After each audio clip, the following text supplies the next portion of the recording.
Sarah, I think the best way to start this next conversation is talk about the man himself first and foremost, and that is number 52, who was seen looking, as usual, slick under the primetime lights over the weekend. His Miami Hurricanes, Sarah, were hosting the Notre Dame Fighting Irish, and Miami ends up prevailing 27-24 in a fantastic game. I actually watched a lot of this with my cousin. We were just kind of chilling. And Carson Beck, of course, played some good football after his time at Georgia came to an end and everything that he's dealt with from a football perspective in the last year or so. But the reason why I mention this is, well, one, it's an opportunity to go show off Ray's outfit, right? When he's out and about, he always steps out looking clean. But, Sarah, he has been pretty outspoken about his, I guess, former friend and teammate, Shannon Sharpe. So I'll let you play the clip first of what Ray had to say, since you have it on your end. Mm-hmm. And then after that, Shannon's response, which is sort of an indirect one, with Ocho on Nightcap just a day or two ago. So I'll hand that one to you first and foremost. Yeah, so this one, Lamar, is on the PBD podcast, which is a little bit more political podcast. There's more commentary there. But he was asked about Shannon Sharpe, and I think this is the first time, at least I was let in on the fact that there might be, I don't know, a rift in their relationship, right? Because we just always remember them from those Super Bowl years and Hard Knocks and all that, and they've just been great friends for so many years.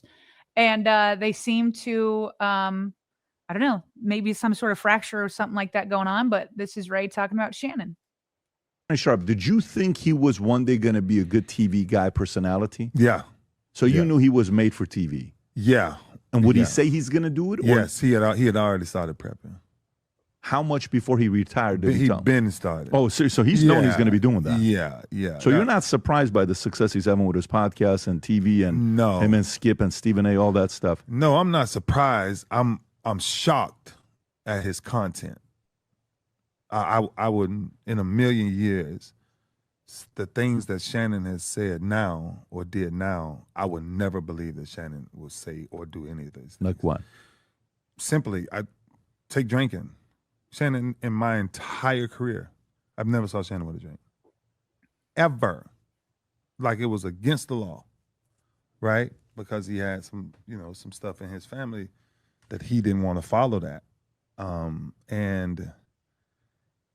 And then so I kind of started to watch him, and then we kind of went our own separate ways because I'm like, you're going to take that route. I can't go that route. Never can go that route. And that route is to become so worldly that you become popular because you're talking about ignorance, right? A lot of times, a lot of these gossip conversations that they're having and bringing up all this stuff, I'm not going to do that to nobody. I'm not in the business for that. I'm in life to try to teach people what does it mean to be a better man or get back to the kingdom, And a lot of times, a lot of the guys get in trouble with these podcasts and things, man, because everybody wants the follower, everybody wants to be popular, everybody wants to make money, but that's a tight rope into what you call influence and popularity. Right? The devil has the ability to make you popular. God has the ability to give you influence that when people see you, they see an image of him. Mm-hmm. And that's the thing for me that started to switch with not just Shannon, but just a couple of people. I'm like, wow, you would switch out like that? Really? And I would never, ever. Why? Because of the respect that I have for my mother, my daughters, my granddaughters, life, period. And I think men, given these new platforms, we've overrode what the platform is actually for. The platform is supposed to help somebody find a new direction. We don't help. Everybody just gets on. Everybody's talking now. Everybody got a podcast. Everybody's the new marriage coach. Everybody's the new relationship coach. And ain't nobody coaching themselves. Because if you were coaching yourself, when it says power of life and death is found in the tongue, then go back and check out a couple of episodes and ask yourself, do you give life or do you give death? And that's why, me personally, I kind of do my own thing, stay in my own lane. Yeah, Shannon well, Sharpe, did you think? I don't know why that started again. There's like a few different ways. Like I kind of looked at this clip when I first listened to it.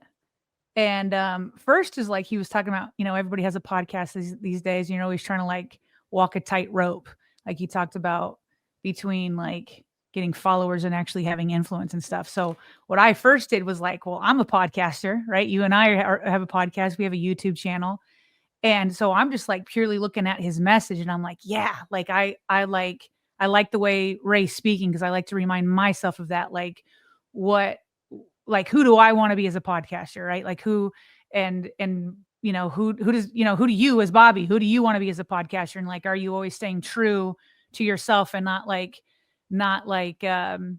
leaving behind who you feel like you are in order to chase either, followers or subscribers or, any number of things. So like I first was like trying to listen to him as he was talking to me, because I took it as like, wait, I'm a podcaster. Am I just like blabbing? And sometimes my own kids call me a yapper sometimes, stuff like that. So there was that. So I liked his message as a podcaster myself. Now there's a second element that people just people don't like that he was on that podcast because it is a political podcast. And so it's hard to separate the message from the platform from which he spoke. And if you like any political podcast is going to tick off half the country because we're that split in the country. Right. And so like, it's hard to separate like that message from the platform from which he spoke. And so it's hard to like separate that. But then the third thing was remembering he is talking about Shannon, right? He wasn't talking to me, even though I try to like internalize it that way. And so it's interesting to me that he spoke publicly about it and kind of called out Shannon in his view. And a lot of people are correct when they're saying, wait, I'd like to speak to him privately first. My guess is, knowing that the relationship that they've probably had a ton of private conversations. That's why my impression is that the fact that he aired that publicly, my thought was, I bet they've talked about all sorts of things. It feels to me that there's been a falling out more than just in this moment. Like he just was like on the cuff saying, oh, I don't like his content, which makes me sad because they were such good friends. So my hope is that they're able to like reconcile, but a lot of times when you're that close and free to air something out publicly, it just feels like it might be more than just the content that he's talking about. There might be more. And I hate that for them because I know they had such a brotherhood. Yeah, regardless, you hate to see it playing out publicly like this. Yeah, yeah. It is. I mean, this has become a public feud in a sense, especially when it's back and forth. And now it's time for, again, the back and forth, which I alluded to earlier on, which is sort of the indirect way of addressing these comments made by Ray on Nightcap, which Shannon himself did recently. I got nothing bad to say. Because a lot of things when you tolerate it, I'm gonna go ahead and say my thing. Whatever transpired, I'll bite my tongue. I'll be the bigger person. I'll walk away. Hey, you right. Cause you know why, Ocho? It's low-hanging fruit. Yeah. You know how I know? Cause your boy, you looking at him, he low-hanging fruit. And there are a lot of people taking your shot at your boy. Come on now. Y'all can have it. Y'all got it. Y'all got me.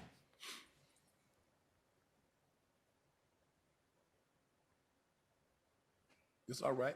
Yeah. It's okay. It's okay. We're going to be all right, OJ. Yeah. Now, Trivia say we're going to be all right. Yeah, listen, I could have told you that. I could have told you that. I've been telling you that. Yeah. So everybody want to pile on. Everybody jump on now. Hey, we got him down, Ocho. We got him down. The best time to, hey, let me get my lick now. Mm-hmm.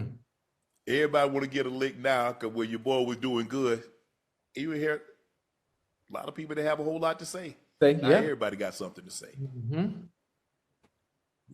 So you see what I mean, Sarah? It's like it's not addressing it head on directly,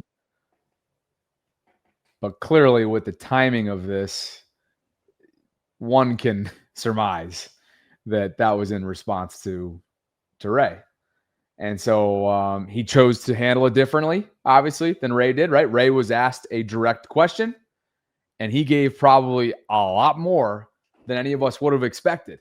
Yeah. As if it was as if it needed to be off his chest almost, right? Yeah. Mm-hmm. Whereas Shannon kind of took and I'm sure he said this in his mind, the high road. Did he actually say that in that clip? I can't remember if he said it or not, but he was suggesting that, look, I'm taking the high road. I'll just take it. Yeah. He said, I'll be the bigger person. There you have it. Yeah. And so again, it's just the point stands. It's a bummer that this is playing out the way it is publicly. Yeah. It's a bummer that somebody like yourself, who can recount their relationship from your personal experience back in the day. I mean, I'm sure it hurts for many OG Ravens fans who have always seen these guys as buddies together. Like they go hand in hand. Shannon Sharpe and Ray Lewis, Super Bowl teammates, Hall of Famers. Hard Knock jokes. Oh my God. Hard Knocks. Oh, yeah. The Bullies of Baltimore doc series was incredible. These guys were like the lead stars in it. So to see that fracture, that perceived I mean, it sure seems like we can go farther than that. It's not perceived. I mean, there's clearly a fracture here. To see that's a bummer. Yeah, it is. You know what I was also thinking when Shannon we're assuming was responding to Ray, Chad Ochocinco was obviously there. And even though Chad was a division rival on the Bengals, he and Ray had a great, maybe still do, have a great friendship. Like I can remember Chad talking about how grateful he was when like he was going through some hard times and Ray reached out. I mean, Ray was doing what he says his mission is, right? Which is to build men up, is to do all that. He wants to do that when he's on air.